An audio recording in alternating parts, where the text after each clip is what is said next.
આપણે ઘણા નથી દેખાતા હે શિયાળાની ઇફેક્ટ એમ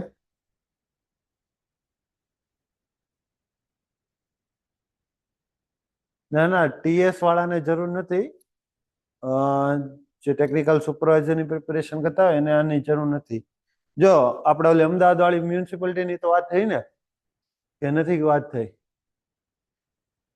કઈ વાંધો નહીં જો હું કહી દઉં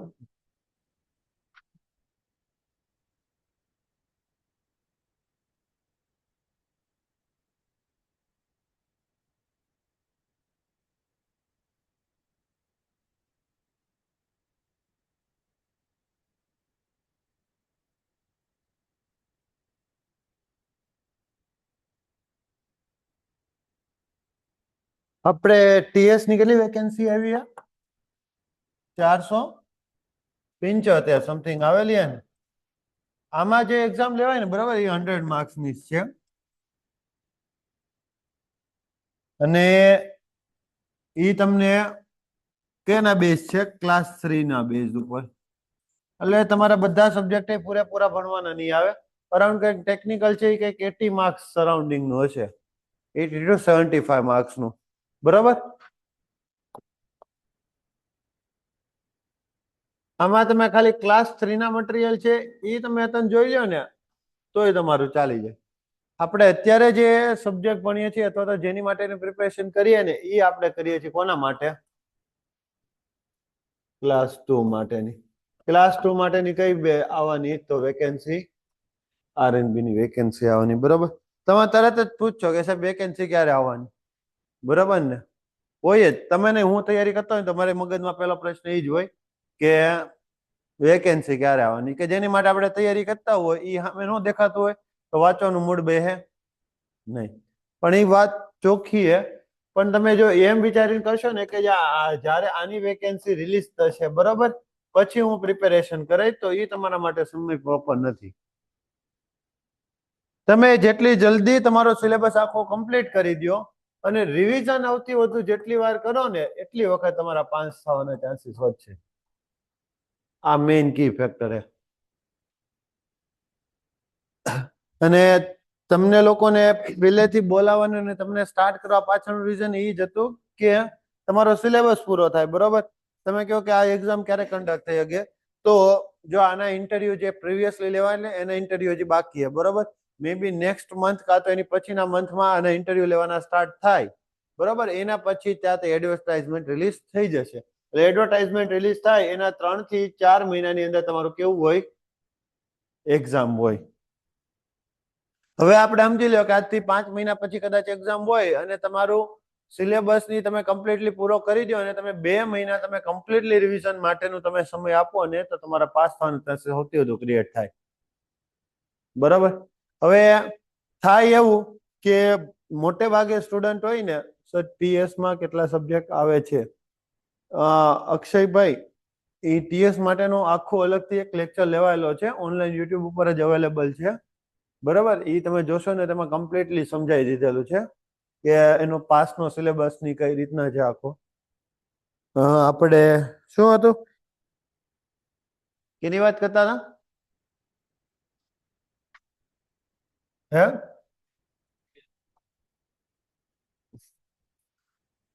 આ તમારું આખું સિલેબસ પૂરો થાય ને પછી તમારે 2 થી 3 વાર તમારે રિવિઝન કમ્પ્લીટ જોઈએ અને એકવાર રિવિઝન પૂરું થાય એટલે તમારે ટેસ્ટ આપવાની જે 300 માર્ક્સની જે રીતના જીપીએસસી માં ટેસ્ટ આપતી હોય એવી તમે 2 થી 3 ટેસ્ટ આપો એટલે તમારું પ્રિપેરેશન સ્ટાર્ટ થાય બીજું એ કે મોટે ભાગે થાય કે ખબર કે સ્ટુડન્ટ તૈયારી એવી રીતના કરતા હોય કે જ્યારે કોઈ પણ એક્ઝામ તમારી રિવીલ થાય ને પછી આપણે પ્રિપેરેશન સ્ટાર્ટ કરતા હોય બરાબર હવે તમે પહેલેથી નક્કી કરી લીધેલું છે કે ભાઈ અહીંયા ક્લાસ કરો કે XYZ કોઈ પણ જગ્યાએ ક્લાસ કરો કે ભાઈ મારે ગવર્મેન્ટ એક્ઝામ માટેની પ્રિપેરેશન કરવી છે બરોબર પ્રાઇવેટમાં જવું નથી બરોબર હવે કોઈ પણ જગ્યાએ તમે પ્રિપેરેશન કરશો ગમે એ રીતના પ્રિપેર કરશો આ જે આખી એક્ઝામની સાયકલ હોય તમને અપોઇન્ટ કરવા માટેનું ત્યાં સુધીનો સમયગાળો 1 થી 1.5 વર્ષનો મિનિમમ લઈને જ બરાબર હવે તમે એમ વિચારો કે એક્ઝામ મારી રિલીઝ થાય બરોબર ડેટ આવે ફોર્મ ભરવાનું સ્ટાર્ટ થાય પછી લગભગ બધી જગ્યાએ બેચ આપણે તને એવી રીતના સ્ટાર્ટ કરીએ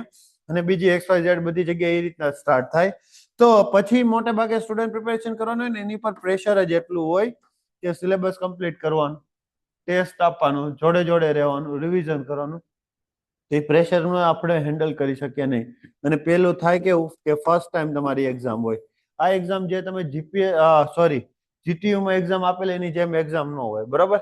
એટલે તમને એવું થાય કે સાહેબ આમાં શું થશે.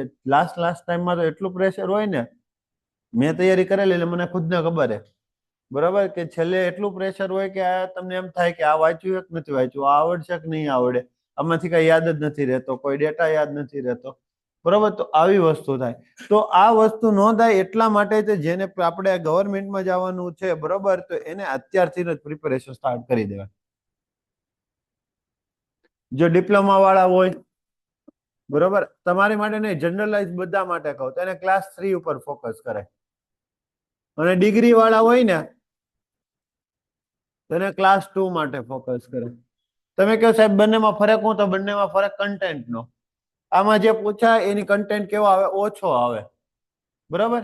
આ બેચ આખી તમે કદાચ તમારે જાતે પૂરી કરવી હોય ને તો તમે 3 મંથ તો મેક્સિમમ જોઈએ, આરામહારી બેચ પૂરી કરી શકો, બરાબર? અને આને પૂરી કરતા તમારે 5 મંથ તો થાય જ. પણ ઈ અશ્યોરિટી તમે એકવાર જો સિદ્ધાર્થી હરખો આ પૂરી કરી દીધી ને પછી કોઈ પણ બેચ આવે ને, બરાબર, તો કોઈ પણ વેકેન્સી આવે ને એની માટે તમે એલિજિબલ, એટલે કે સારા એવા કેન્ડિડેટ રીતે તૈયાર થાવ. કેમ? કારણ કે કોઈ પણ એક્ઝામનો જે સિલેબસ હોય ને એ બેસ્ટ કોના ઉપર હોય? મોટે ભાગે ક્લાસ 2 ઉપર જ છે. અત્યારે તમે ક્લાસ 3 નો સિલેબસ જોઈ લો, બરાબર, અને એમાં તમે ક્લાસ 2 ના સબ્જેક્ટ જો, તો ક્લાસ 2 ના તમે સબ્જેક્ટ સારી રીતના કરેલા હોય તો તમે ટેકનિકલ તો એનું હાવ ઇઝીલી પૂરું થઈ જાય. કોઈ પણ એવી એક્ઝામ, ગેટકો છે, પ્લાનિંગ આસિસ્ટન્ટ છે, સિનિયર સર્વેયરની છે, બરોબર, કેટલી બધી એક્ઝામો આવે, તો બધી એક્ઝામમાં સેમ સિનારીઓ છે. એટલે એ હવે તમારા ઉપર ડિપેન્ડ કરે. હલો, રિવિઝન કેમ કરાય તો એ તને આપણે કેવું, તમ તારે ટેન્શન ન લે. તો એ હવે તમારા ઉપર ડિપેન્ડ છે કે તમે પ્રિપેરેશન એકવાર સ્ટાર્ટ કરી હોય ને, જો અત્યારે સ્ટુડન્ટ તરીકે સૌથી લો ફેઝ હોય ને તો અત્યારનો ફેઝ હોય કે જ્યારે તમારી સામે છાપામાં એડવર્ટાઇઝમેન્ટ આવી ગઈ કે આવી રીતના એક્ઝામ કન્ડક્ટ થશે. આમ બોલજો, આ ફેક્ટ વસ્તુ છે. આ બધું એવું નથી કે એકવાર તમે પ્રિપેરેશન સ્ટાર્ટ કરી દીધી એટલે ધીમે ધીમે જેમ સમજ જાય ને એમ આવા વિચારો આવે. તમને નહીં, અમને વિચારો આવે, સમજાણું? પછી ઘરેથી ફોન આવે, મિત્રોના હગાઈ થતા હોય, લગ્ન થતા હોય, બરોબર ને, સિઝન હાલે, કોઈક બહાર ફરવા જતો હોય, કોઈક ફોટા અપલોડ કરતો હોય, તો આ બધી વસ્તુ થાય ને આપણે વિચાર આવે કે આપણે શું કરીએ છીએ અત્યારે. કારણ કે તમારો લાઈફનો જે સૌથી મોસ્ટ ઇમ્પોર્ટન્ટ ટાઈમ છે ને એ તમે અત્યારે ઇન્વેસ્ટમેન્ટ કરો, બરોબર? તો ત્યારે એમ થાય કે ભાઈ આપણે અત્યારે શું કરીએ, તો આ જ સમયે કે જ્યારે તમારો જે બેઝ છે એને સ્ટ્રોંગ બનાવવાનો છે. જેમ કેમ કોઈ બિલ્ડિંગ આપણે સારી બનાવી હોય તો એનું ફાઉન્ડેશન જેટલું સારું હશે એટલી બિલ્ડિંગ આપણે હાઈ કન્સ્ટ્રક્શન કરી શકો, બરોબર? તો તમારી આ જે તમે જે બેચ માટે છો, બરોબર, ક્લાસ 2 ની બેચ જેટલી સારી તમે સારી રીતના પ્રિપેરેશન કરશો, બરોબર, જો હું તમને હજી કહું છું કે ક્લાસ 2 ની બેચ જેટલી સારી હશે ને એટલી કોઈ પણ એક્ઝામ આવશે ને એની માટે તમે સારું એવું સપોર્ટ પડશે. એટલે એવું નહીં વિચારતા કે ત્યારે મારે એક્ઝામ નથી આવતી તો હું ધીરે ધીરે વાંચું. તમારામાંથી હું કહું ને ગણતરી ગેરંટી મારી દઉં તો 50% જે સ્ટુડન્ટ હશે એ એવી રીતના હજી કરતા હશે, હજી એક્ઝામ ડેટ તો નથી આવી ને, ધીરે ધીરે પ્રિપેરેશન કરીએ. પણ આ જ સમય હોય કે જેમાં એને તમારે ફૂલ ટાઈમ આપી દેવાનો હોય. તમે કહો કે સાહેબ પાસ થવાના ચાન્સીસ કેટલા, તો તમે કોઈક દિવસ જે જનરલની પ્રિપેરેશન કરતા હોય ને એને પૂછજો. જનરલી પ્રિપેરેશન એટલે ખબર ને, બરાબર, નોન ટેક વાળી આ બધી આવે ને, કઈક ઓલી હમણાં હું જોતો તો કઈક હતી, હે કઈક હતી સમથિંગ, એમાં 10 લાખ જેવા ફોર્મ ભરાણા અને કઈક વેકેન્સી 10-12 હજાર જેવી સમથિંગ હતી પોલીસની સમથિંગ. તો આટલા બધા નંબર ઓફ ફોર્મ ભરાય, બરાબર, એ તમે જો. તો એની સામે તો આપણે વેકેન્સી કેટલી આવે ઢગલો બંધ. તમને એમ લાગે કે વેકેન્સી દેખાતી નથી પણ છૂટક છૂટક તમે ગણો તો ખરા કેટલી વેકેન્સી દર વર્ષે થઈ જાય. આ જ વર્ષ લાસ્ટ વર્ષની ગણું બરાબર તો કેટલી વેકેન્સી થઈ. ઇરિગેશન ની ગઈ, આરએનબી ની ગઈ, GWSSB ની ગઈ, પ્લાનિંગ આસિસ્ટન્ટ ની ગઈ, સિનિયર સર્વેયર ની ગઈ, પછી બીજું કઈ મ્યુનિસિપલ ઇજનેર ની ગઈ બરાબર. પછી આ જુનિયર સાયન્ટિફિક હમણાં કઈક રિઝલ્ટ આવ્યું ને બરાબર એની ગઈ. પછી હજી એક ગઈ આ ગેટકો MGVCL વાળાની ગઈ. આટલી બધી એક્ઝામ તો ગઈ. હજી બીજી બધી મ્યુનિસિપાલિટીની તો હું છોડી જ દઉં છું. BMC વાળા લીધી હોય, AMC વાળા, GMC, VMC અલગ અલગ લેતા હોય એ વસ્તુ તો અલગ. એટલે હું કહું કે એકવાર તમે પ્રિપેરેશન કમ્પ્લીટ કરો ને બરાબર ક્લાસ 2 ની એટલે તમારે કોઈ જગ્યાએ તમારે જોવું નહીં પડે. પણ આની તૈયારી ને તમારે શિદ્દતથી કરવી પડે. એવરી 15 દિવસ થાય બરોબર, 20 દિવસ થાય બરોબર, તો તમે જે આગળ વાંચેલું હોય 15 દિવસ પહેલા એનું તમારે રિવિઝન થઈ જવું જોઈએ. આ હ્યુમન સાયકોલોજી છે. આ બધી વસ્તુ હે ને તમને અત્યારે નો ખબર પડે. જ્યારે રિવિઝન કરવા બેઠા હોય, કોઈ ક્વેશ્ચન પૂછે, ક્યારેક કોઈક સડનલી તમને આ MCQ આપી દે કરવા માટેનો, ત્યારે આ ઇશ્યુ આવે કે ભાઈ તમને આવું કહી દે કે આ કોઈ ક્વેશ્ચન પૂછી લે તરત ટોટલી બ્લેન્ક થઈ જાય હું આમાં બરોબર. તો તમારે એવી રીતના સેટ જો દરેકની સ્ટ્રેન્થ અને વીકનેસ કેવી અલગ અલગ હોય. તમે એમ કયો કે ભાઈ એક દોડમાં હારો હોય તો એક ઊંચી કૂદમાં હારો હોય બરોબર. તો એવી રીતના દરેકને જે સબ્જેક્ટ ગમતો એ અલગ અલગ હોય. દરેકને જે યાદ રાખવાની ક્ષમતા કેવી અલગ અલગ હોય. કોકને સ્પીડી વચાઈ જાય, કોકને ધીરે ધીરે વચાય.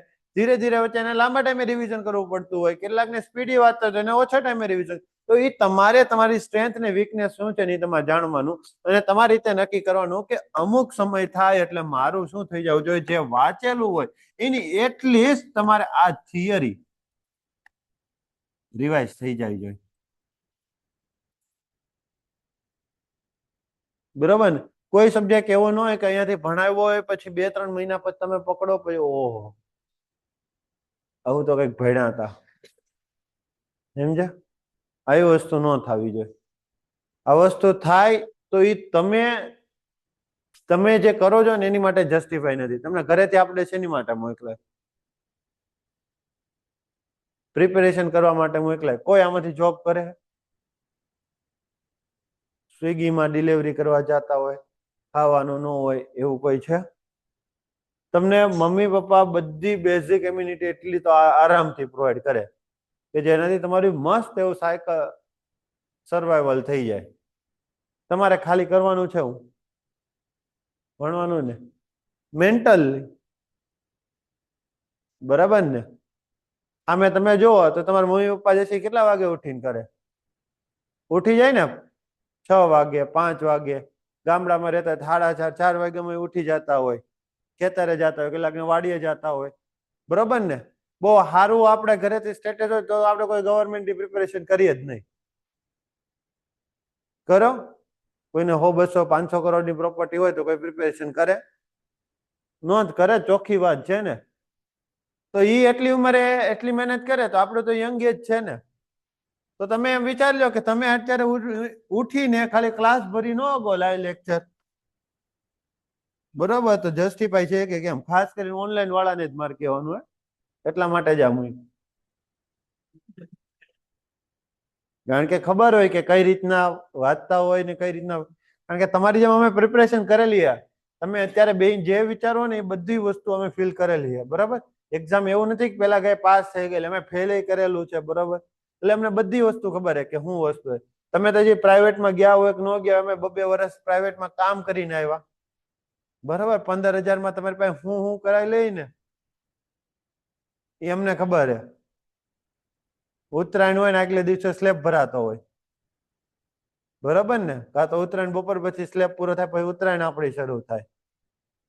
એટલે એવું બહુ જ જો એ બધી ફિઝિકલ સ્ટ્રગલ આવે બરાબર. તમારે ત્યારે મેન્ટલી બેસીને કામ કરવાનું. હવે તમારે નક્કી કરવું છે કે તમારે કઈ જગ્યાએ કરવાનું. બે જગ્યાએ કામ તો કરવું પડશે. કોઈ જગ્યા એવી નહીં હોય કે તમને બેઠા બેઠા પૈસા આપે બરોબર ને. એટલે તમારું હે ને ખાસ એટલા માટે જ મારે તમને કહેવાનું હતું કે મોટે ભાગે અત્યારે સ્ટુડન્ટ બધા શાંત બેઠા છે. જો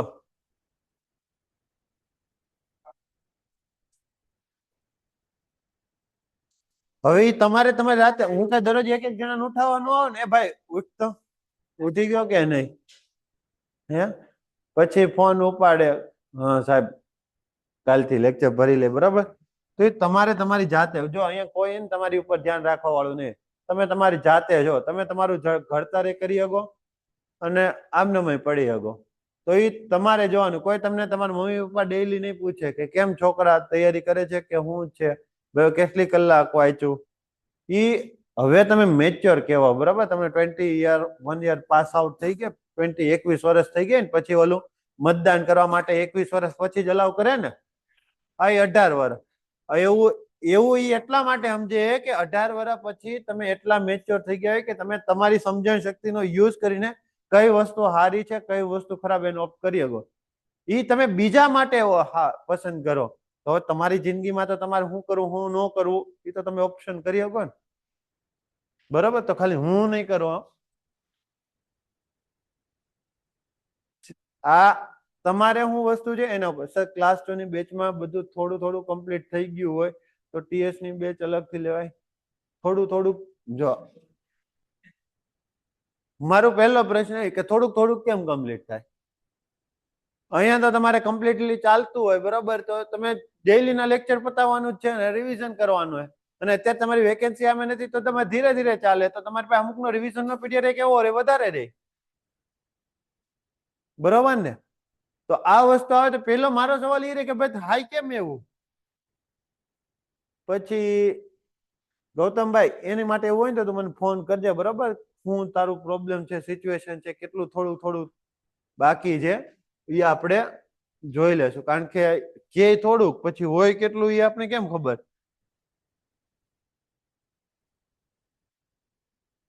સોમ, જો હવે વાત કરીએ આપણે. સોમ છે ક્લાસ 2 માટેની વાત કરીએ.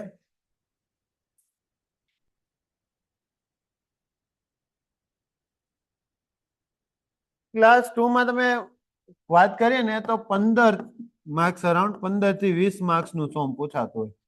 જો પૂછાતું હોય એવું હું કહું છું, બરોબર. પૂછાય છે કે નહીં હવે એવું જીપીએસસી માં કહેવાય નહીં, બરાબર.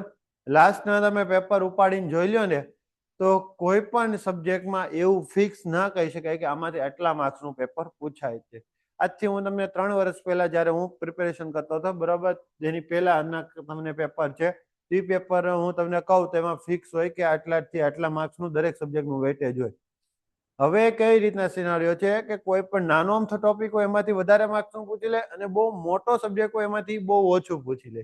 લાઈક હું તમને એક પેપરની વાત કરું, આરસીસી નું પેપર હતું, બરાબર. આરસીસી લગભગ 150 પેજનું ભરવાનું આવે ને ભરી ભરીને ડેટા આવે. ડેટા એટલે બહુ યાદ રાખવાનો ડેટા આવે અને એમાં પૂછવાનું કે ખબર 2 માર્ક્સનું જ પૂછવાનું.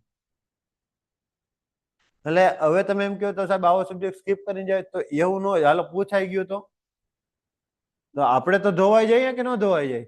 અને આ બધી કેવી કહેવાય? કોમ્પિટિટિવ એક્ઝામ કહેવાય, બરાબર. કોમ્પિટિટિવ એક્ઝામમાં 1 માર્ક્સ તો દીક 1 માર્ક્સનો 0.1 નો હતા ફરક પડતો હોય પાસ થવા માટે અને ફેલ થવા માટે, બરાબર. એ આ 0.1 માર્ક્સ છે તમારે આખી જે સાયકલ હોય ને એમાં વર્ષ 1.5 વર્ષનું એડ કરી દે. અત્યારનો ખબર પડે જ્યારે એટલા માર્ક્સ રહી જાય ને ત્યારે આપને એમ થાય કે આ હાળો ખાલી ઈ ટીક કરી દીધો હોત ને તો એ પાસ થઈ જાય. સમજો ને? ઈ ટીક માનો કે ખોટો પડ્યો હોય તો -0.3 લેતું જાય, બરોબર ને. આ એવું નથી બધાના -0.3 માર્ક્સ છે તો માનો કે કોઈ એક ખોટો પડ્યો તો એના -0 થયા, આ મને આની જગ્યાએ મેં ઈ ટીક કરી દીધો તો માઇનસ તો ન થાત ને, તો પાસ થઈ જાય. સમજ્યા? એટલે એક એક ક્વેશ્ચન ની ઇમ્પોર્ટન્સ હોય. જ્યારે રિઝલ્ટ બનતો હોય ને ફાઇનલ રિઝલ્ટમાં ત્યારે આટલું આપણું. તો આની માટે સૌથી વધુ હોય ને અહીંયા મોટે ભાગ્યે કે સાહેબ ટીક વધારે થઈ ગયા, માઇનસમાં વીઆઈ ગયા, બરાબર. આટલું બધું વાંચો, પ્રેક્ટિસ કરો, પછી આવો પ્રોબ્લેમ આવે કેમ? બરાબર. તો એ જાતે તમારે ઇવોલ્યુટ કરવાનું છે. ખ્યાલ આવ્યો? તો ક્લાસ 2 માં 15 થી 20 માર્ક્સ નું હોય. ક્લાસ 1 ની જે એક્ઝામ હોય ને એમાં 300 માર્ક નું ટેકનિકલ હોય, બરાબર. એમાં 25 માર્ક્સ જેવું પૂછે, 25 માર્ક્સ. આ રીતના હોય. હવે આ સબ્જેક્ટ કામનો શું કામ ખબર? કારણ કે આ તમારો બેઝ સબ્જેક્ટ કહેવાય. કોના કોના માટે? કે તમારે એસે કરવું હોય, સ્ટ્રક્ચર એનાલિસિસ, પછી સ્ટીલ હોય, આરસીસી હોય, ફ્લુઇડ મિકેનિક્સ હોય, જીટી હોય. આ બધા માટે કેવું કહેવાય? એક બેઝિક સબ્જેક્ટ કહેવાય. બરાબર. અને થોડીક થોડીક ડેફિનેશન કે વસ્તુ ખબર હોવી જોઈએ. બરાબર. સ્ટ્રેન્થ ઓફ મટીરિયલ ભણ્યા કોઈ કોલેજ ટાઈમમાં? સ્ટ્રેસ, ફોર્સ, બરાબર ને, bending moment, shear force diagram એવું ડ્રો કર્યું હશે. Slope, deflection. તો બસ એ જ વસ્તુ આપણે આ સબ્જેક્ટમાં કરવાની. બોલો. ઓકે. બોલો બીજું કાંઈ તમને ડાઉટ હોય આટલા દિવસમાં? જે જૂના છે એમને, નવા હોય એમને, તો તમે કયો. આમાં વન વે ઇન્ટરેક્શન હાલે તો હું હમણાં ભણાવીને વિયો જાય. બરોબર ને? ઇન્સ્ટ્રક્શન હંમેશા ટુ વે જોવું જોઈએ. વન વે વાળું લાંબો સમય નો હાલે. સમજ્યા ને?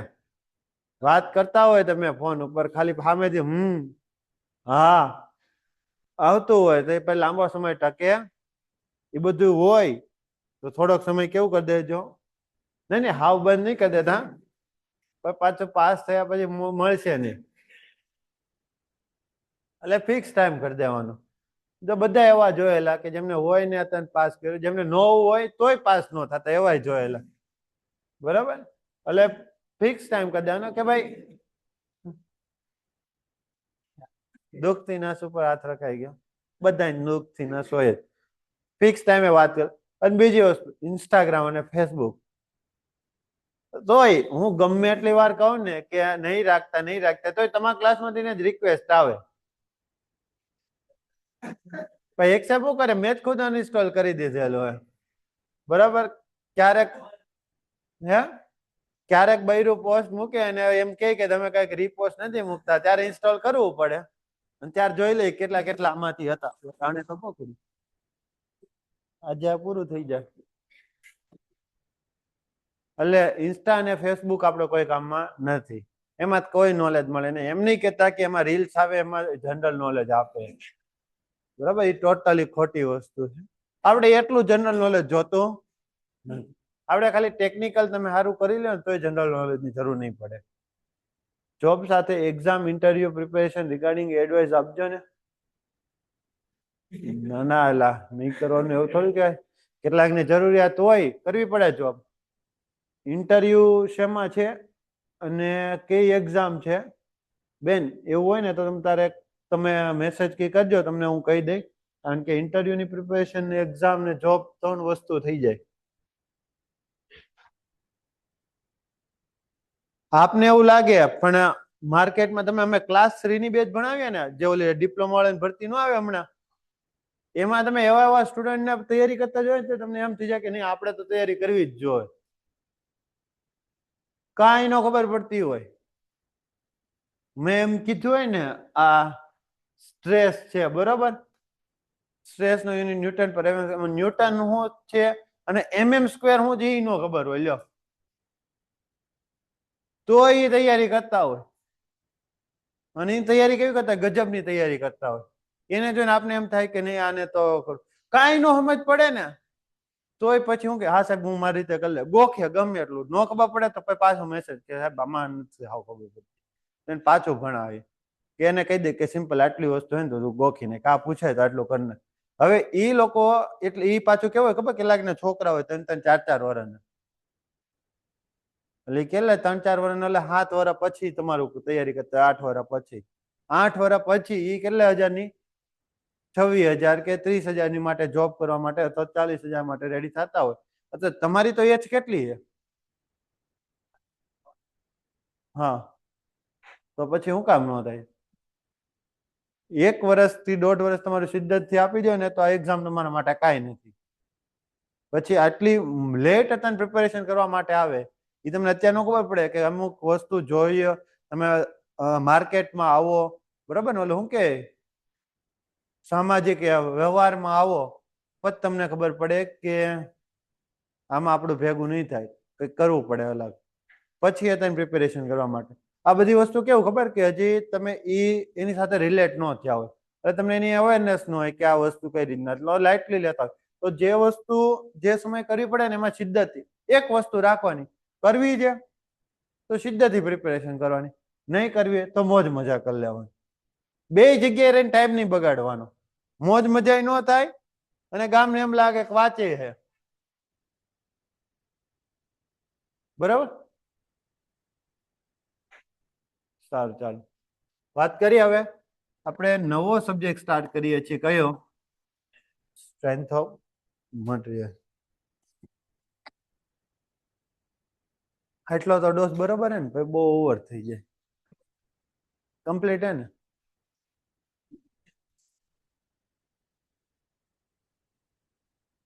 અમારે એક સાહેબ હતા, હું ભણતો ને ત્યારે, આજ સવારે જ એને સ્ટેટસ મૂક્યો જોતો, આકાશ સાહેબ કરીને હતા. એ મસ્ત એવું આમ મોટિવેશન ભરી દે. એ દિવસે એમ થાય ફાડ નાખો સામે વાળાને, સમજ્યા? પછી અમુક સમય સાથે ઢીલા પડતા જાય. નહીં, પેલા હું એમ જ હતી, પ્રિપેરેશન સ્ટાર્ટ કરીને ત્યારે એવું જ હતું કે થાય થાય. પછી એક દી સાહેબે ઘચકાવ્યા ને ક્લાસમાં, પછી એમ થયું કે નહીં હવે તો પ્રિપેરેશન કરવી જ છે. ચાલો વાત કરીએ strength of materials. Strength of material તમે એક મોસ કરીને આપ્યું હોય, મિકેનિક ઓફ સોલિડ કરીને તમારો વર્ડ આવતો હોય છે ને, બરાબર? તો એ બંને આ થોડું ઘણું સિમિલરિટી છે કે કઈ રીતના તે આપણે જોઈશ કે સ્ટ્રેન્થ ઓફ મટીરિયલ આ સબ્જેક્ટ આપણે ભણીએ. હું કામ તો આ સબ્જેક્ટ ભણવા પાછળનું એક રીઝન છે. આવું એક વસ્તુ છે, તમારી રીતે કોઈ સ્ક્વેર બ્લોક છે, કોઈ પણ વસ્તુ. હવે આની ઉપર જ્યારે હું ફોર્સ લગાવું છું, હું લગાવું ફોર્સ એટલે ધક્કો, તો બે વસ્તુ થાય. કોઈ પણ વસ્તુ ઉપર ધક્કો લગાવો તો શું થાય? એ દિશામાં આગળ વધી જાય, હા કે? જે વસ્તુ આગળ ન વધે એમાં કઈક વસ્તુ અંદર તમે જે ઉર્જા આપો એ અંદર કઈક એબ્ઝોર્બ થઈ હોય ને, તો અંદર કઈક એમાં શું આવશે? ચેન્જીસ આવે. તો બે વસ્તુ થાય. જ્યારે કોઈ પણ વસ્તુ પર ફોર્સ લગાવો છો તો ફોર્સ લગાવો તો એનું શું થાય? મુવમેન્ટ થાય, બરાબર? કાં તો મુવમેન્ટ ન થાય એટલે કે હલે ન હગે. માનો કે કોઈ બહુ મોટો પથ્થર હોય ને સામે તમે લગાવવા જાઓ તો મુવમેન્ટ નહીં થાય. અને પાછું ડિપેન્ડ એ કરે કે કઈ ડાયરેક્શનમાં ફોર્સ એપ્લાય કરો. માનો કે અહીંયા જમીન હોય, બરાબર, તમે આ ડાયરેક્શનમાં ફોર્સ લગાવો તો આગળ વયું જાય. હવે આ જ વસ્તુ છે, આને તમે ઉપરથી ધક્કો મારો તો કઈ નીચે ન વહી જાય જમીનની અંદર ફાડી, સમજ્યા? તો ડાયરેક્શન ઓફ ફોર્સ એટલે મારે સિમ્પલ કહેવાનું એવું હતું કે જ્યારે તમે ફોર્સ એપ્લાય કરો ને ત્યારે બે પોસિબિલિટી થાય. કાં તો એ શું થાય? મુવમેન્ટ કરે, કાં તો અંદર શું આવે? ચેન્જીસ આવે. જે મુવમેન્ટ આવે ને એને જ તમારે આ સબ્જેક્ટ તરીકે ભણ્યા હશો. કોના તરીકે? મિકેનિક્સ ઓફ સોલિડ, બરાબર? તો મિકેનિક્સ ઓફ સોલિડ એટલે શું કે જ્યારે મિકેનિક્સ વર્ડ આવે ને એટલે શું આવે કે એમાં મુવમેન્ટ આવી જાય. હવે મુવમેન્ટ એટલે સ્પીડ આવે, એક્સલરેશન આવે, બરોબર ને? એ બધી વસ્તુ આવે. કે જ્યારે મિકેનિક્સ એટલે હું ઘણી વખત તમને એમ કે મિકેનિક્સ ઓફ સોલિડ, તો મિકેનિક્સ વર્ડ જ એની માટે છે, મિકેનિકલ વાળા માટે, હા કે ના? મિકેનિકલ વાળા છે ને સ્ટડી કરે. હવે તમે કોઈ ગાડી બનાવીને એન્જિન શરૂ કરો ને ગાડી હલે જ નહીં તો ઓલાને પકડીને કોક મારે, સમજ્યા ને? તો ન્યા એમનું નામ મિકેનિકલ બ્રાન્ચ એટલા માટે જ લાગ્યું કે જ્યારે તમે એની ઉપર ફોર્સ એપ્લાય કરો તો એ શું થવી જોઈએ? મુવમેન્ટ. અને જ્યારે ફોર્સ એપ્લાય કરો અને મુવમેન્ટ ન થાય તો અંદર શું આવે? ચેન્જીસ આવવા જોઈએ, બરાબર? તો એની સ્ટડી આપણે કેમાં કરવાની છે? Strength of material. તો સ્ટ્રેન્થ ઓફ મટીરિયલમાં હું હવે કોઈ પણ જગ્યાએ એમ વાત કરીશ કે ફોર્સ એપ્લાય કરો ત્યારે મુવમેન્ટ થશે નહીં. મુવમેન્ટની આપણે વાત કરશું નહીં. બરાબર, કોની ઓનલી વાત કરશું કે જ્યારે મુવમેન્ટ નો થાય ત્યારે અંદરથી શું આવે? ચેન્જીસ આવે. અંદરથી ચેન્જીસ આવે એનો મીન્સ જ હું સ્ટ્રેસ કાં તો સ્ટ્રેન. બરાબર ને? તો આપણે જ્યારે પણ ભણશું ને ત્યારે કોઈ એવું જોયું કે કોઈ બિલ્ડિંગ ને ધક્કો માર્યો ને આગળ વહી ગઈ? બરાબર ને? તો એ મુવમેન્ટ થઈ ગઈ કહેવાય, એટલે કે મિકેનિક્સ આવી ગયું. તો મિકેનિક્સ ને આપણે સ્ટડી કરતા નથી. આપણે જેટલા પણ સ્ટ્રક્ચર હોય એ કેવા હોય? ફિક્સ, એની પોઝિશન ઉપર જ રહેતા હોય ને. કોઈ એવું જોયું કે આગળ વયું જતું હોય? આજ છેડ અહીંયા હોય, બીજું 500 મીટર કાલ આગળ વયું ગયું હોય. બરાબર, તો જેટલા પણ સ્ટ્રક્ચર હોય એને એવી રીતના સ્ટડી કરતા હોય કે એની પોઝિશન કેવી હોય? ફિક્સ હોય, ચેન્જ ન થાય. તો જ્યારે એની પર ફોર્સ લાગે, મુવમેન્ટ ન થાય, મુવમેન્ટ ન થાય તો એની ઉપર શું વસ્તુ આવે? સ્ટ્રેસ અને સ્ટ્રેન. ક્લિયર? જો મુવમેન્ટ થઈ જતી હોય તો ભણવાનું કેમાં આવે? મિકેનિક્સમાં. ક્લિયર? હવે તમને ખ્યાલ આવ્યો ક્લિયરલી ડિફરન્શિએશન શું છે? તો મિકેનિકલ વાળાને આપણી જેવું જ છે, પણ એને કોની સ્ટડી કરવી પડે છે? મુવમેન્ટ્સ રિગાર્ડિંગ સ્ટડી કરવી. પછી એમાં આવી જાય એક્સેલરેશન, આવી જાય સ્પીડ, આવી જાય પછી ઇફિશિયન્સી, આવી જાય બ્રેક વાળું, આવી જાય બધી વસ્તુ કેમાં આવી જાય? એમાં આવી જાય. આપણે શું જાય કે ભાઈ ફોર્સ એપ્લાય કરીએ તો ફોર્સ એપ્લાય કરવાના લીધે મટીરિયલ ઉપર શું ઇફેક્ટ આવે? કેટલો સ્ટ્રેસ જનરેટ થાય? કેટલું સ્ટ્રેઇન આવે છે? બરોબર, કઈ રીતના સ્ટ્રેસ આવે છે? કઈ બાજુ સ્ટ્રેઇન વધારે આવે છે? એના કારણે સ્ટ્રક્ચરમાં ઇફેક્ટ શું આવશે? કેટલો સ્ટ્રેસ લઈ શકશે? એમાં કેટલો સ્ટ્રેઇન અલાઉડ કરી શકશું? આ બધી સ્ટડી કેમાં કરવાની છે? સોમમાં. ક્લિયર? ખ્યાલ આવ્યો કે ના? તો હવે આપણે વાત કરીએ તો મેઇનલી એને બે રીતના આપણે સોમમાં અવેલેબલ હોય બોડી. સોમ પહેલા તો ખબર પડી ગઈ ને, સોમ આપણે શેના માટે હોય? કે ફોર્સ એપ્લાય કર્યા પછી શું કરવા? ફાઇન્ડ આઉટ કરવા માટે કે કેટલો સ્ટ્રેસ અને સ્ટ્રેઇન હશે. બરાબર. હવે ત્યાર પછી આપણે વાત કરીએ કે ભાઈ આપણે જ્યારે કોઈ મટીરિયલ છે એની ઉપર ફોર્સ એપ્લાય કરો છો. હવે કોઈ મટીરિયલ ઉપર તમે જ્યારે ફોર્સ એપ્લાય કરો છો તો ફોર્સ એપ્લાય કર્યા પછી એમાં તમને શું જોવા મળે છે? સ્ટ્રેસ કાં તો સ્ટ્રેન જોવા મળે છે. બરોબર. તો એ બે મેઇનલી ટાઈપની બોડી હોય. એક બોડી કેવી હોય? તમારી રિજિડ બોડી હોય અને બીજી કેવી હોય? Deformable body. હવે તમે કહેવાય કે સાહેબ ડિફોર્મેબલ બોડી અને રિજિડ બોડીમાં ફરક. આપણે સિમ્પલ વસ્તુ વિચારીએ. આવી રીતના કોઈ એક વસ્તુ છે, બરાબર, કોઈ પણ મટીરિયલ તમે તમારા મનમાં વિચારી શકો. સ્ટીલ વિચારી શકો, કાગળ વિચારી શકો, રબર કે 100 કોઈ પણ વસ્તુ લઈ શકો. આવી રીતના વસ્તુ છે એને બે છેડેથી પકડીને હું ખેંચું. બરાબર, ખેંચી એટલે મીન્સ શું કર્યું? ફોર્સ એપ્લાય કર્યો. ફોર્સ એપ્લાય કરો છો પછી એમાં અંદર શું થાય? કાં તો સ્ટ્રેસ અથવા તો સ્ટ્રેન જનરેટ થાય.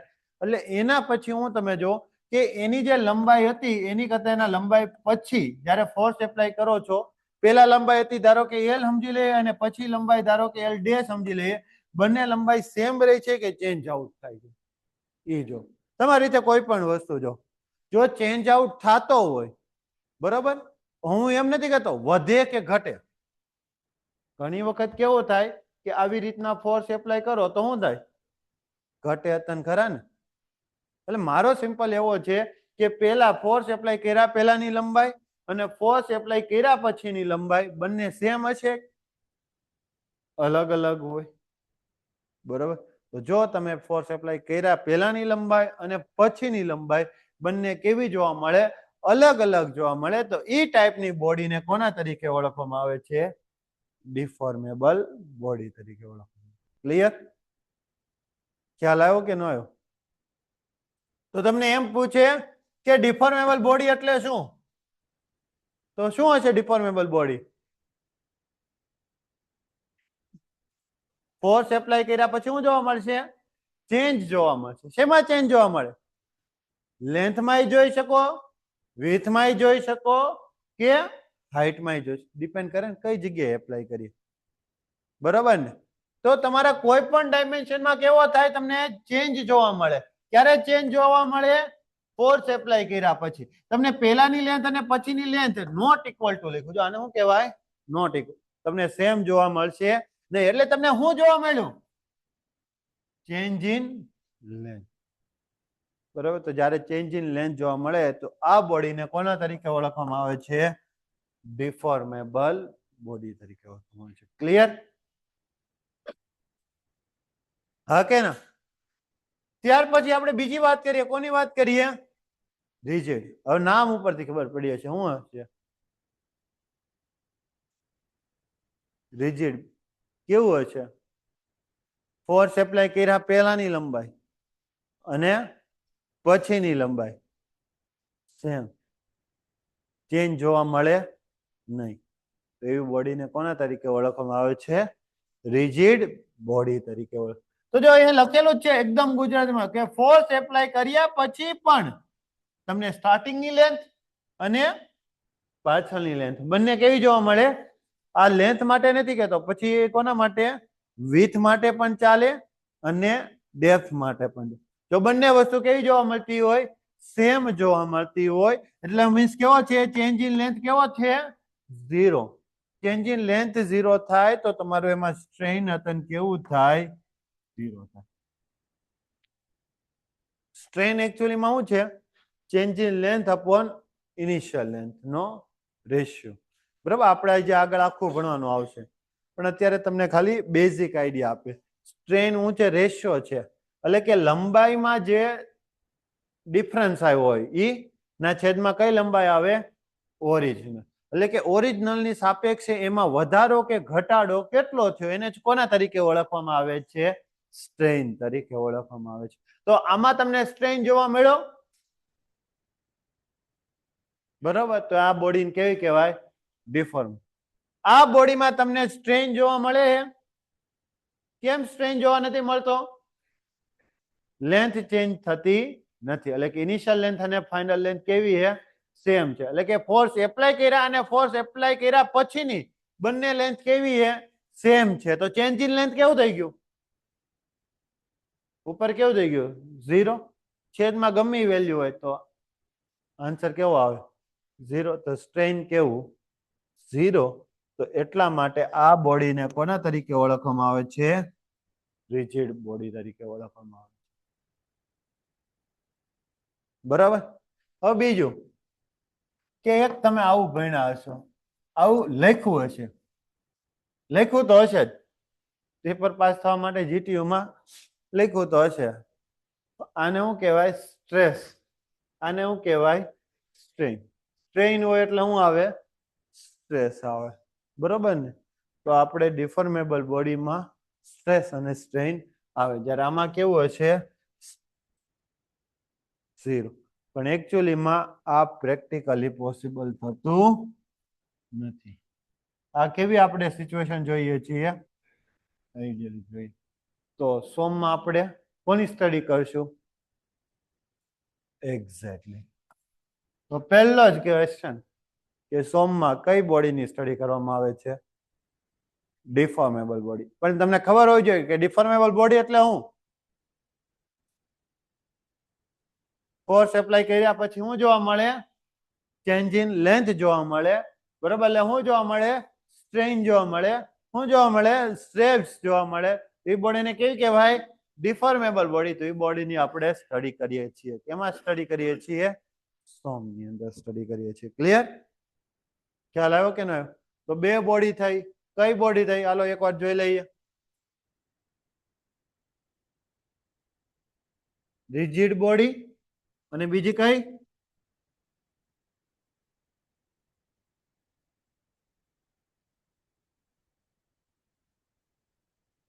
ફોર્સ એપ્લાય કરો પેલાની લેન્થ એલ અને પછીની લેન્થ બંને નોટ ઇક્વલ. બરોબર, નોટ ઇક્વલ ટુ હોય એટલે શું તમને જોવા મળે? સ્ટ્રેન. સ્ટ્રેન એટલે એકચ્યુઅલી માં થાય હું? એક્ઝેક્ટલી ચેન્જ ઇન લેન્થ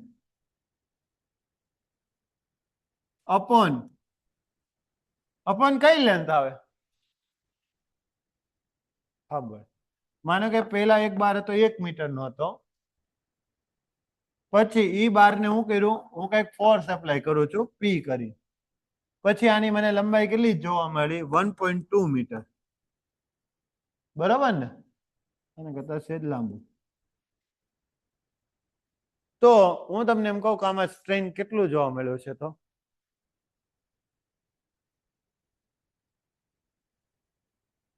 હે સ્ટ્રેન એટલે ચેન્જ ઇન લેન્થ કેટલું છે? 0.2. છેદમાં શું આવે? Original length. હંમેશા યાદ રાખજો કઈ લેન્થ આવે?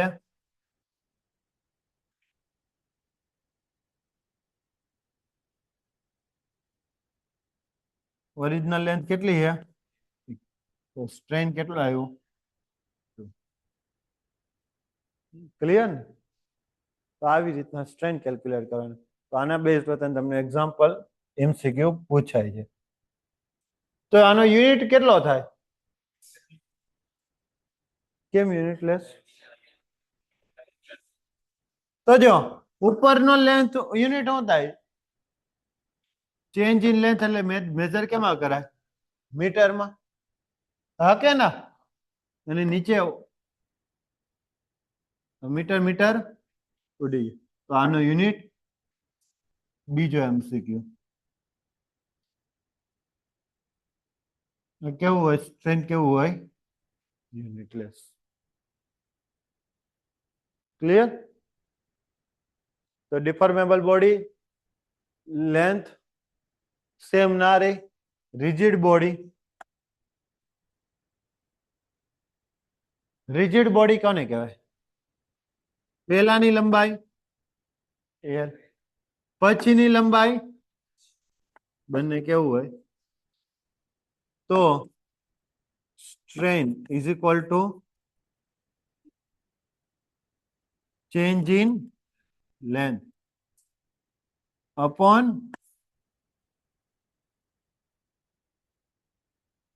તો ચેન્જ ઇન લેન્થ કેવું થાય? ડિવાઇડેડ બાય ગમે એ આપેલ આન્સર કેવું આવશે? કમ્પ્લીટ. તો આ કોની વાત કરી? Rigid body. હાઇપોથેટિકલ હોય, આપણે આઈડિયલી બોડી વાત કરીએ. બાકી આવું કોઈ પણ જગ્યાએ જોવા મળે નહીં. ગમે એવું પદાર્થ હોય એની ઉપર તમે ફોર્સ એપ્લાય કરો, જો એની મુવમેન્ટ થતી ન હોય, આપણે આ કયું ભણીએ છીએ? સોમ. એટલે એમાં મુવમેન્ટ અલાવ નથી. તો જ્યારે કોઈ પણ વસ્તુ મુવમેન્ટ અલાવ થતી ન હોય ત્યારે ફોર્સ એપ્લાય કરો તો એમાં આની પોસિબિલિટી કેવી થાય? ના બરાબર થાય. તમને શું કઈ ડિફોર્મેબલ જોવા મળે ને મળે છે. ક્લિયર? તો આપણે પહેલા વાત કરી બરોબર. આમાંથી MCQ માટે કામનું કેટલું? તો એના ઉપર વાત કરી લઈએ.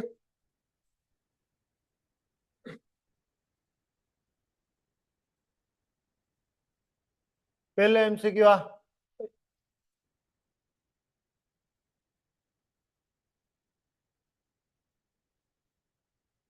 કેમ આવડું?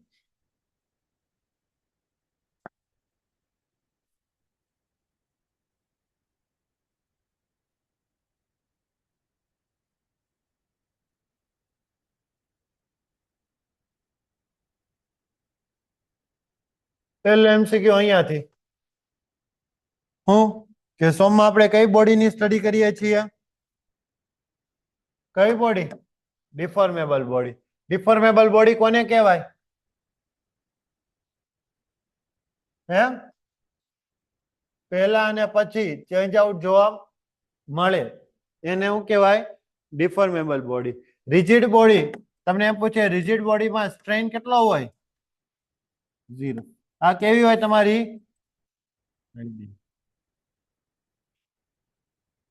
રિજિડ બોડીની સ્ટડી મેઇનલી કઈ જગ્યાએ થાય ખબર?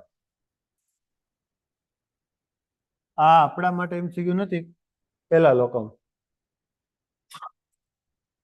એમાં એવું વિચારીને આખી સ્ટડી કરે કે આ બોડી કેવી હશે તમારી? રિજિડ. તમે જ વિચારો તો કાર હોય, એન્જિન શરૂ કરો, ગાડી નાની થતી હોય તો વન કાઇન્ડ ઓફ ફોર્સ જ એપ્લાય કર્યો ને. જ્યાં તમે રિજિડ બોડી ન રાખો તો ભટકાય તો નાની થાય તો બરોબર. આ તો શરૂ કરીએ નાની થઈ જતી હોય તો સમજ્યા કે નહીં?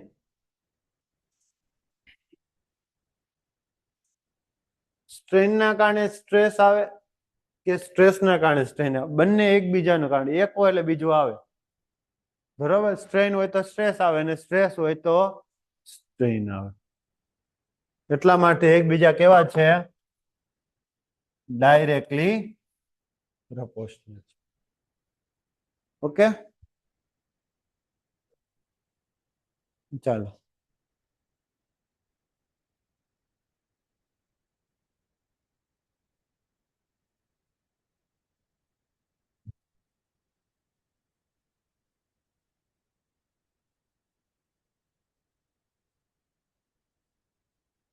ચાલો એની પછી વાત કરીએ. આ બે વર્ડ છે, સ્ટ્રેસ અને બીજું શું છે? પ્રેશર.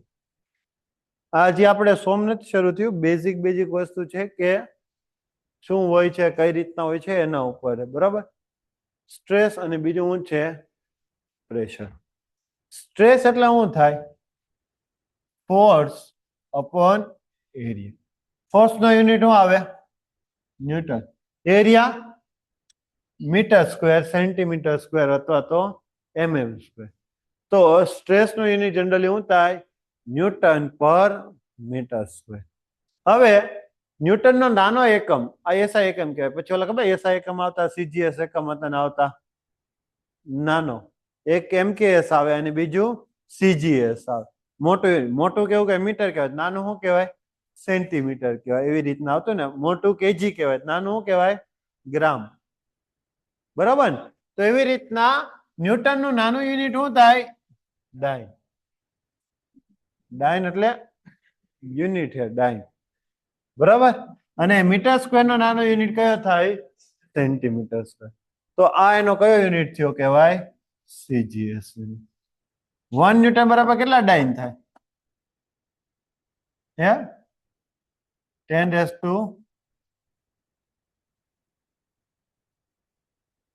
ડાઇન થાય. બરાબર, આ એક યાદ રાખજો.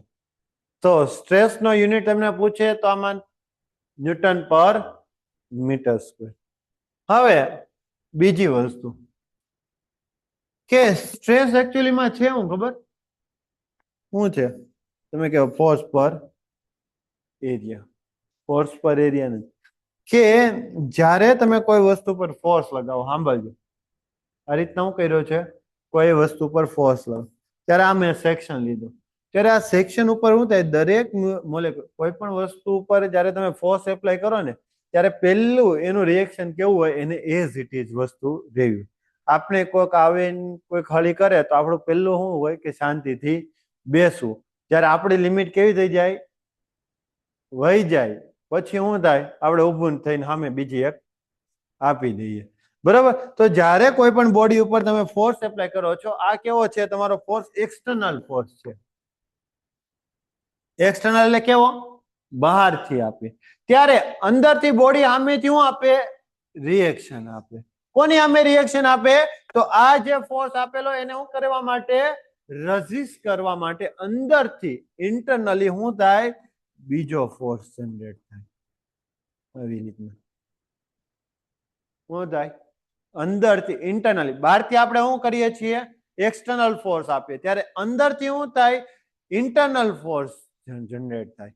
આ ઇન્ટરનલ ફોર્સ શું કરશે? બહારથી જે આપે છે એને શું કરે છે? રેઝિસ્ટ કરશે. બરાબર. તો આ જે ઇન્ટરનલી રેઝિસ્ટ જે ફોર્સ તમારો જનરેટ થાય, એ તમે પર યુનિટ એરિયા લઈ લો તો એને જ કોના તરીકે ઓળખવામાં આવે છે? સ્ટ્રેસ તરીકે ઓળખવામાં આવે છે. તો સ્ટ્રેસ છે કોઈ એક્સટર્નલી વસ્તુ નથી. એ કેવી જનરેટ થાય? અંદરથી જનરેટ થાય. બરાબર. કે જ્યારે કોઈ પણ વસ્તુ ઉપર તમે બહારથી ફોર્સ એપ્લાય કરો છો, XYZ કોઈ પણ વસ્તુ એપ્લાય કરો છો, ત્યારે બોડી અંદરથી શું કરે છે? સામેથી રિપલ્સિવ જનરેટ કરે છે કે ભાઈ નહીં, મારે કોઈ પણ જાતનો ચેન્જ આઉટ લાવવા દેવો નથી, કે મારે છે હું જેમ હતો પેલા એવી ને એવી સ્થિતિમાં કેવું છે? રહેવું છે. તો એ અંદરથી શું કરશે? રેઝિસ્ટ કરશે. તો એ અંદરથી જે રેઝિસ્ટન્સ જનરેટ કરે, એ એક યુનિટ એરિયામાં કેટલો ફોર્સ જનરેટ કરે? એને જ કોના તરીકે ઓળખવામાં આવે છે? સ્ટ્રેસ તરીકે ઓળખો. એકચ્યુઅલીમાં સ્ટ્રેસને આપણે મેઝર નથી કરી શકતા. હું તમે કહો આપણે હમણાં આખું ચેપ્ટર ભણશો ને એમાં સ્ટ્રેસ જ ભણશો. એ આપણે મેઝર કરી શકતા નથી. તો તમે કહો સાહેબ તો મેઝર કઈ રીતના કરીએ ઇન્ટરનલી? તો તમે વિચારો કે અંદરથી કેટલો રેઝિસ્ટન્સ ફોર્સ જનરેટ થાય? જેટલો બહારથી આપેલો એટલો. હા કે ને? બહારથી મેં કેટલો આપ્યો? તો અહીંયા જો હું લખી નાખ્યો. અને કેટલા એરિયામાં એપ્લાય થયો? આનો કોઈ ક્રોસ સેક્શન એરિયા હશે ને, વિથ અને ડેપ્થ. સમજ્યા કે નહીં? તો ડિવાઇડેડ બાય હું કરી દઈ એરિયા. તો શું મળી ગયું તમને? સ્ટ્રેસ. તો કોઈ પણ જગ્યાનો સ્ટ્રેસ કેલ્ક્યુલેટ કરી શકો કે બોડી દ્વારા ઇન્ટરનલી કેટલો ફોર્સ અથવા તો કેટલું તમારો ફોર્સ જનરેટ થતો હશે. તો એ કઈ રીતના કેલ્ક્યુલેટ થાય? તો બહારથી એપ્લાય કર્યો હોય પી ડિવાઇડેડ બાય શું કરી દો એરિયા. તો તમે હું ફાઇન્ડ આઉટ કરી શકો? Stress calculate. તો સ્ટ્રેસ છે તમે એપ્લાય કરી શકો. પહેલો એમસીક્યુ, સ્ટ્રેસ કોઈ દી એપ્લાય થાય નહીં. એ હંમેશા કેવો હોય? ઓલવેઝ કેવો થાય? જનરેટ થાય. બરાબર? કેવો હોય સ્ટ્રેસ? એકચ્યુઅલીમાં છે કેવું? Internal force. Stress resisting force divided by area. બરાબર? એટલે કે હું બતાવે સ્ટ્રેસ એકચ્યુઅલીમાં હું બતાવે છે? Resisting force divided by area. હવે તમે કહો કે સાહેબ આ શું કામ આપણે ભણીએ? હવે જો થાય કેવું ખબર કે બહારથી હું કરું, હું ફોર્સ એપ્લાય કર્યો, બરાબર? તો અંદર શું થાય? સ્ટ્રેસ જનરેટ થાય. એ સ્ટ્રેસ કઈ રીતના આપણે કેલ્ક્યુલેટ કરી શકીએ? પી બાય એ. બરાબર? હવે બહારથી હું ફોર્સ શું કરે? વધારતો જાઉં. તો અંદરથી બોડી સામે રિએક્શન કેવું આપતું જાય? વધતું જાય. એટલે આ વધે તો અંદરથી એતન કેવું થાય? વધે. તો અંદરથી સ્ટ્રેસની વેલ્યુ કેવી થાય? વધતી જાય. હવે બહાર હજી હું પી ને કેવું કરું છું? ઇન્ક્રીઝ કરું. તો આમે અંદરથી રેઝિસ્ટિંગ ફોર્સ કેવો થાય? વધતો જાય. હવે કોઈ પણ ની અંદરની ક્ષમતા કેવી હોવાની? ફિક્સ હોવાની. એની કરતા વધારે હું બહારથી ફોર્સ એપ્લાય કરું, અંદરથી રેઝિસ્ટિંગ ફોર્સ જનરેટ થાય નહીં. તો અહીંયા શું પડી જાય? ક્રેક્સ પડી જાય. હવે ખબર પડી કે ક્રેક્સ હંમેશા ક્યારે જનરેટ થાય? કે જ્યારે બહારથી તમે ફોર્સ એપ્લાય કરો તો અંદરથી શું થાય? Resisting force. હવે બહારથી ફોર્સ કેવો થાવ? વધારતા જાઓ. અંદરથી રેઝિસ્ટિંગ ફોર્સ કેવો થાય? વધતો જશે. એક સમય એવો આવશે કે બહારનો ફોર્સ કેવો થઈ જાય? વધી જશે. કોની કમ્પેરિઝનમાં? અંદરની કમ્પેરિઝનમાં. હવે અંદરની ક્ષમતા એટલી હશે નહીં. ત્યારે શું કરી દે? એનો દમ તોડી દે અને શું પડી જાય? ક્રેક્સ પડી જાય. તો એક લિમિટ સુધી આ શું કરતું ગયું? ધીરે ધીરે સ્ટ્રેસ તમારું ઇન્ક્રીઝ કરતું ગયું. હા કે ના? પેલા તમે ફોર્સ ઓછો એપ્લાય કરતા હતા તો સ્ટ્રેસ કેવો જનરેટ થતો હતો? ઓછો. પણ ધીરે ધીરે સ્ટ્રેસની વેલ્યુ કેવી થાય? વધતી ગઈ. એક લિમિટ આવી ગઈ, એના કરતા પછી વધી શકશે નહીં. પછી શું થઈ જાય? તૂટી જશે. તો ઈ સ્ટ્રેસની જે લિમિટ આવી, કેવી છેલ્લી લિમિટ આવી? હા કે ના? એટલે આમ લખી શકું એક્સ્ટ્રીમ લિમિટ. કેની એક્સ્ટ્રીમ લિમિટ? સ્ટ્રેસ. આ સ્ટ્રેસ કોના કારણે? બહારથી ફોર્સ એપ્લાય કરવાના કારણે અંદર જે સ્ટ્રેસ જનરેટ થાય એની એક્સ્ટ્રીમ લિમિટ સુધી પહોંચી ગયો. એને શું કહેવાય? એની સ્ટ્રેન્થ કહેવાય. એટલે આપણે નામ શું આપ્યું? Strength of material. એટલે એકચ્યુઅલીમાં કોઈ વસ્તુની એમ કહીએ ને સ્ટ્રેન્થ આટલી છે, એટલે શું બતાવે? એની એક્સ્ટ્રીમ સ્ટ્રેસ સહન કરવાની શક્તિ. ક્લિયર? એની કરતા વધારે એની ઉપર શું આવશે? ફોર્સ આવશે તો પછી સ્ટ્રેસ કેવું થઈ જાય? સ્ટ્રેસ કેવું થઈ જાય? જ્યારે એની સ્ટ્રેન્થ કરતા, સ્ટ્રેન્થ એટલે કેવી લિમિટ હતી એની? ફાઇનલ લિમિટ હતી. એની કરતા સ્ટ્રેસની વેલ્યુ કેવી થઈ જાય? વધી જાય. ત્યારે મટીરિયલ કેવું થાય? આવું તમે ક્યુબમાં જોયું હશે. ક્યુબ ટેસ્ટિંગ જોયા ને? હા કે ના? આવી રીતના ક્યુબ હોય ઉપરથી લોડ આપતા હોય, ખબર ને ક્યુબ ટેસ્ટિંગ તો કરે ને કોન્ક્રીટ ને, શું કરો ઉપરથી લોડ એપ્લાય કર્યો, સહન કરી લીધું, અંદર સ્ટ્રેસ તો જનરેટ થયો જ હોય ને, હા કે ના, ઉપરથી લોડ એપ્લાય કર્યો તો સ્ટ્રેસ જનરેટ થયો, હવે પાછું કેવું કરો છો, વધારો છો તો અહીંયા સ્ટ્રેસની વેલ્યુ કેવી થાય, વધતી જાય, હજી આ વધાર્યું તો સ્ટ્રેસની વેલ્યુ હજી વધતી જાય, હવે એ કેવી લિમિટ ઉપર આવી ગયું, મેક્સિમમ લિમિટ ઉપર આવી ગયું, પછી 12 થી જેવો ફોર્સ એ વધારો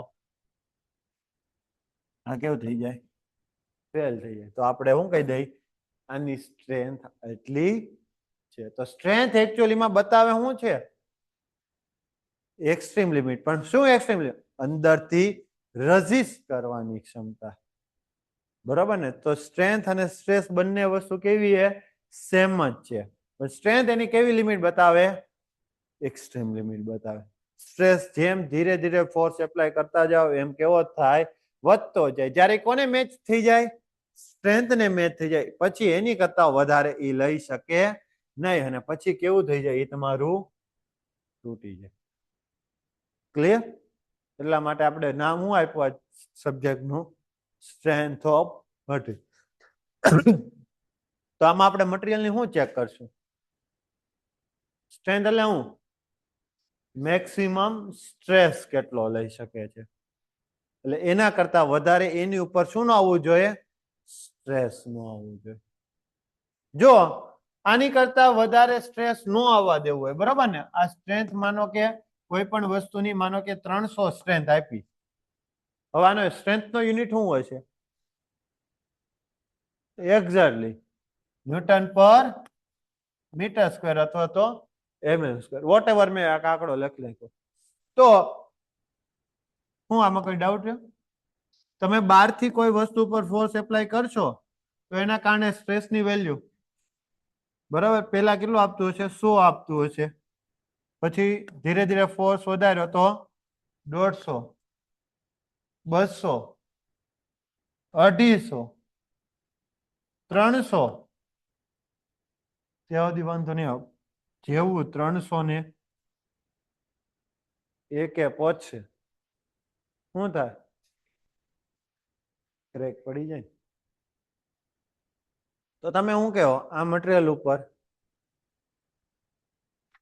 શું કરશો, આની કરતા સ્ટ્રેસ કેવો લાવવો જોઈએ, ઓછો આવવો જોઈએ, ત્યારે આ મટીરિયલ કેવું રહે, સેફ, હા કે ના વાત, તો મટીરિયલને સેફ રાખવા માટે આ બધી વસ્તુ જે ભણીએ છીએ ને આપણે એટલા માટે જ રાખ, તો એના માટે હવે ઓલો એમ કે ભાઈ તમારે જે કરવું એ કરો, પણ મારથી તમે શું કહો કે આની વેલ્યુ કેટલી છે, 300 છે, હવે તમે ફોર્સ એપ્લાય કરો એના કારણે કેટલું આવી જાય છે, 301, હાલો ને આની કાઢીને 300 ને લેમ લખી નાખ્યું, 330 જેટલો સ્ટ્રેસ આવી જાય, તો મટીરિયલ કેવું થઈ જાય, ફેલ થઈ જાય, તો તમે ઓલાને કહો કે ભાઈ હું ઘટાડ તો તારો ફોર્સ ઘટાડ, ફોર્સ ઘટાડો તો આ વેલ્યુ ઘટી જાય, ઓલા એમ કે ભાઈ ફોર્સ ઘટશે,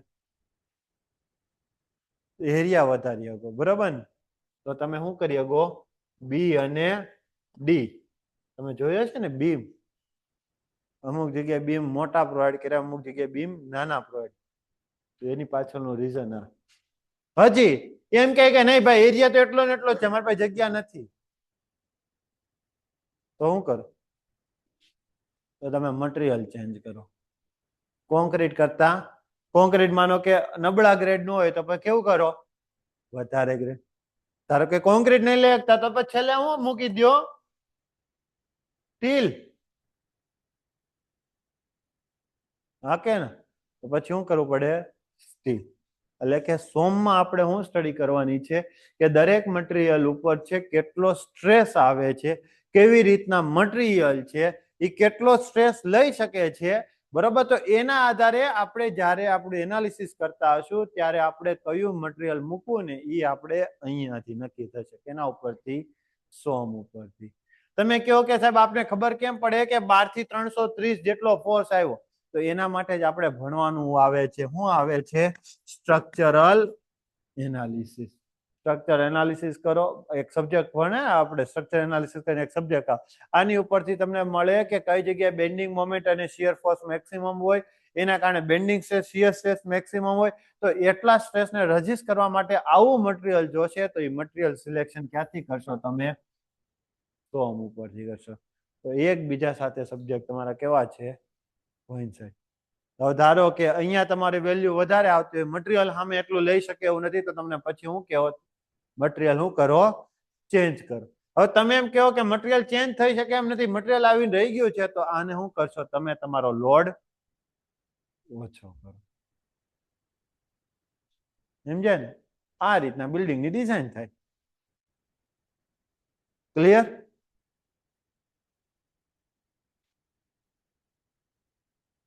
તો આ આપણે વાત કરી કોની? SOM. કે SOM શા માટે આપણે ભણવાનું આવે છે, બરોબર?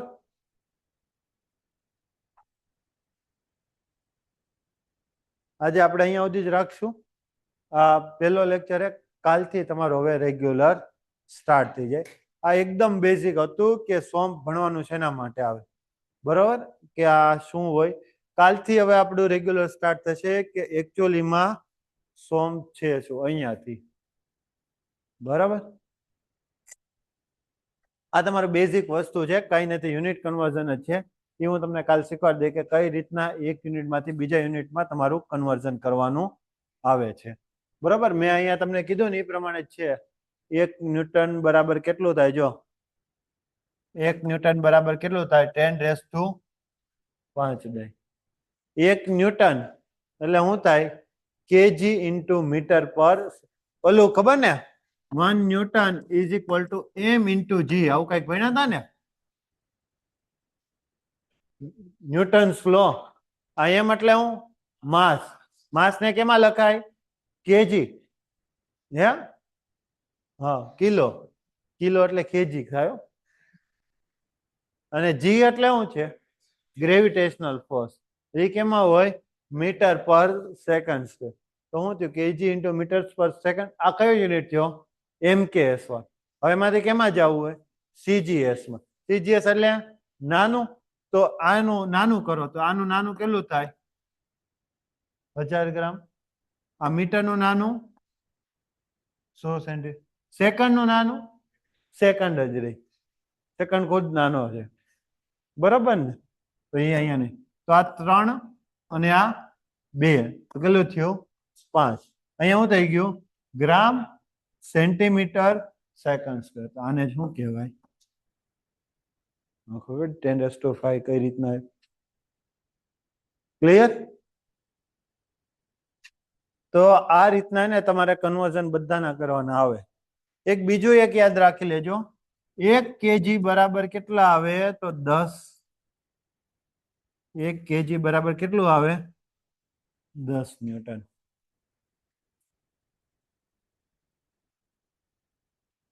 બરોબર ને? કેમ ખબર? આ બધું કામનું છે કે તમારે યુનિટ કન્વર્ઝન કરવાના આવે ને ત્યારે. આ ન્યૂટન પર મીટર સ્ક્વેર છે. બરોબર? હું તમને એમ કહી દઉં કે આનો યુનિટ ચેન્જ કરો તો ન્યૂટન પર mm સ્ક્વેરમાં. કેમાં ચેન્જ કરવાનું? ન્યૂટન પર mm સ્ક્વેર. તો ન્યૂટન નું શું રહી છે? ન્યૂટન. એમ મીટર નું થઈ જાય છે mm. તો 1 મીટર બરાબર કેટલા mm થાય? 1 મીટર બરાબર કેટલા mm થાય? 1000 mm થાય ને? તો અહીંયા શું થાય? 1000 mm. અહીંયા શું છે? મીટર mm નો સ્ક્વેર. તો ન્યૂટન ના છેદમાં mm સ્ક્વેર ના છેદમાં 1000 છે. 1000 એટલે 10⁶. અંશમાં આવે તો માઇનસ. તો અહીંયા શું લખાય? 1 newton per metre square is equal to કેટલું થાય? 10⁻⁶ ન્યૂટન પર mm. હવે એમ પૂછી લઉં તો 1 ન્યૂટન પર mm square is equal two કેટલા ન્યૂટન પર મીટર સ્ક્વેર થાય?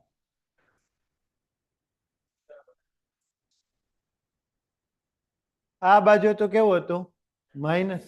આ બાજુ આવે તો 1/10⁻⁶ થઈ જાય. હા કે ના? જે અંશ હોય ઓલી બાજુ આવત કેવું થાય એ છે તો આ માઇનસ છે ઉપર જાય તો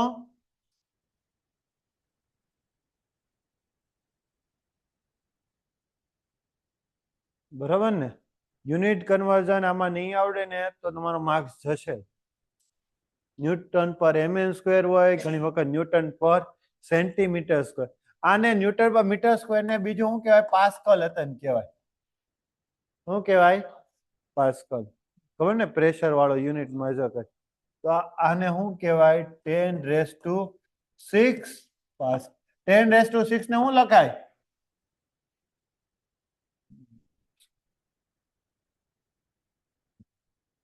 આવી રીતના રમત રમે ક્લિયર હવે આ જ યુનિટ હતું બરોબર આને મેં કેજી પર મીટર સ્ક્વેર માં ચેન્જ કરવાનું કીધું હોત તો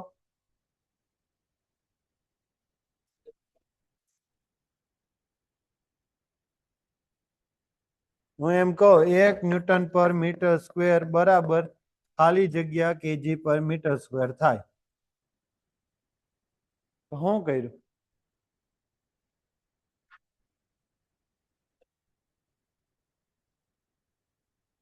એક યુનિટ બરાબર કેટલું થાય હે 1 ન્યૂટન બરાબર કેટલા અહીંયા જો 1 કેજી બરાબર 10 ન્યૂટન તો 1 ન્યૂટન બરાબર 1/10 કેજી થાય કે ન થાય હા કે ના તો ન્યૂટન માંથી કેમાં જવાનું હવે આ નાનો યુનિટ છે એમાંથી મોટા યુનિટ તો અહીંયા શું થઈ જાય ન્યૂટન ની જગ્યાએ કેજી લખવું હોત તો 1/10 ખબર પડી કે ન પડી યુનિટ કન્વર્ઝન અત્યારથી પ્રેક્ટિસ કરવાની અલગ અલગ યુનિટ આવે તમારી રીતે જાતે કરવાનું ટ્રાય કરશો જો આ વસ્તુ હોય ને આમનામ નો આવડે જેટલું ટ્રાય કરશો ને એટલું આમાં માસ્ટરી આવતી જાય બરાબર હવે મારી જેવો હોય તો અહીંયા કેજી પર મીટર સ્ક્વેર ની જગ્યાએ કેજી પર સેન્ટીમીટર સ્ક્વેર કરી નાખે સમજ્યા ને તો 1 મીટર બરાબર પાછું કેટલું થાય 1/100 નો સ્ક્વેર તો આ છેદનો સ્ક્વેર એ કેવો થઈ જાય અંશમાં તો અંશમાં ઉપર 100 નો સ્ક્વેર અને આ છેદ છે તો અહીંયા આવી જાય તો શું થઈ જાય 1000 થી તો આવી રીતના તમારે કન્વર્ઝન આજે જાતે ટ્રાય કરવાનું બરોબર તમારી રીતે યુનિટ બનાવવાના અને શું કરવાનો ટ્રાય કરવાનું ઓકે ચાલો આજે અહીંયા સુધી રાખીએ કાલથી રેગ્યુલર સ્ટાર્ટ થઈ અને જેટલા બીજા તમારા દોસ્તાર છે એને આવવાનું હોય એને તને કહી દેજો કે હવે શરૂ થઈ ગયું છે અમુક હશે ને હજી નહીં આવ્યા હોય એવા